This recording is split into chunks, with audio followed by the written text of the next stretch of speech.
France is gripped by security concerns as a deadly terror attack shakes the country just days before it heads to the polls in a key vote on Sunday. The number of people killed in a Taliban attack on an Afghan military base during Friday prayers rises to 140, making it the deadliest yet in the 16-year war.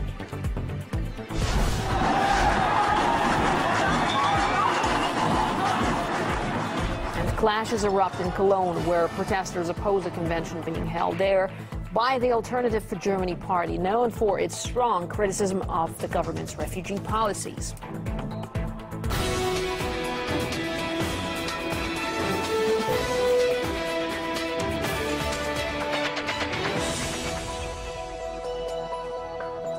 Welcome to RT International, coming to you live from Moscow. I'm timurJAUH.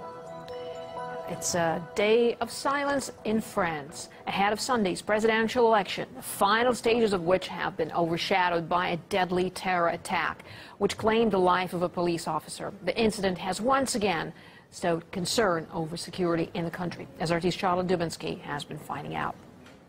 It's a day of silence here in France ahead of Sunday's elections, but for Parisians that silence is chilly. Here on the Champs-Élysées, one of the main avenues of the city, there are armed police officers dotted every few meters wherever you go. And it's the same elsewhere in Paris, and that's because tens of thousands of additional officers with weapons have been deployed on the city's streets as voters head to the poll.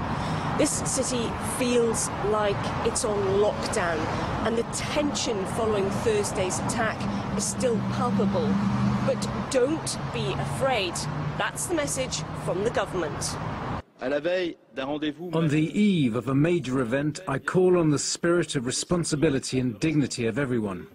We must not give in to fear, intimidation and manipulation, as we're playing to the hands of the enemies of the Republic. Yet the shooter was flagged to the authorities as a potential Islamist radical, and despite the heightened security, he was still able to carry out this attack. I think terrorism has become an everyday problem. It's a serious situation. We're in the middle of a crisis, and we have to find a way of preventing terrorism.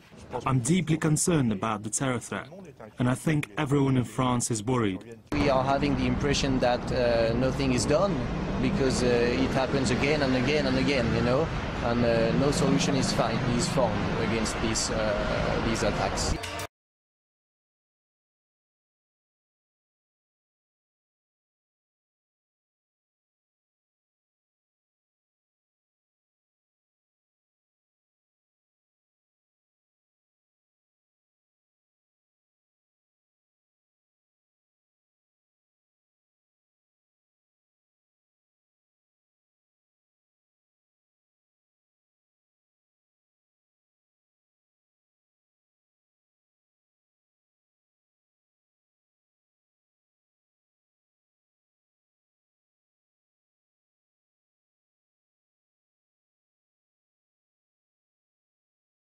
On Sunday, voters go to the polls to decide who to put their faith in.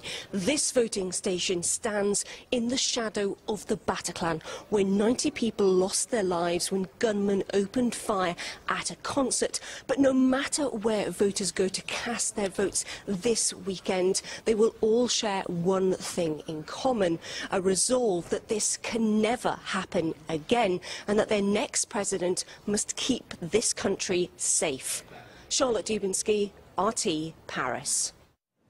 Charlotte just said many are hoping whoever is elected president will be able to tackle the growing problem of terror in the country. However, the editor-in-chief of a French news website, Luc Rivet, believes the issue hasn't been addressed enough during the campaign. Everybody knows security is very important. Since the events, since the Bataclan, I mean, these things have happened in Paris even recently. The attack of policemen at the Louvre or things of the kind show that there is a problem. People will probably vote against, keeping that in mind. But strangely, the politicians who are candidates for this presidential election did not use it a lot, did not confront each other on this topic.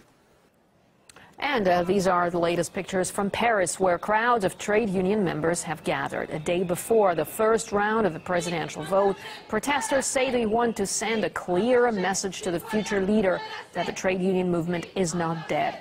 The demonstrators set off flares and smoke canisters in the colors of the French flag. But the protest has remained peaceful so far. We'll be closely watching the march and bring you an update as soon as we get it.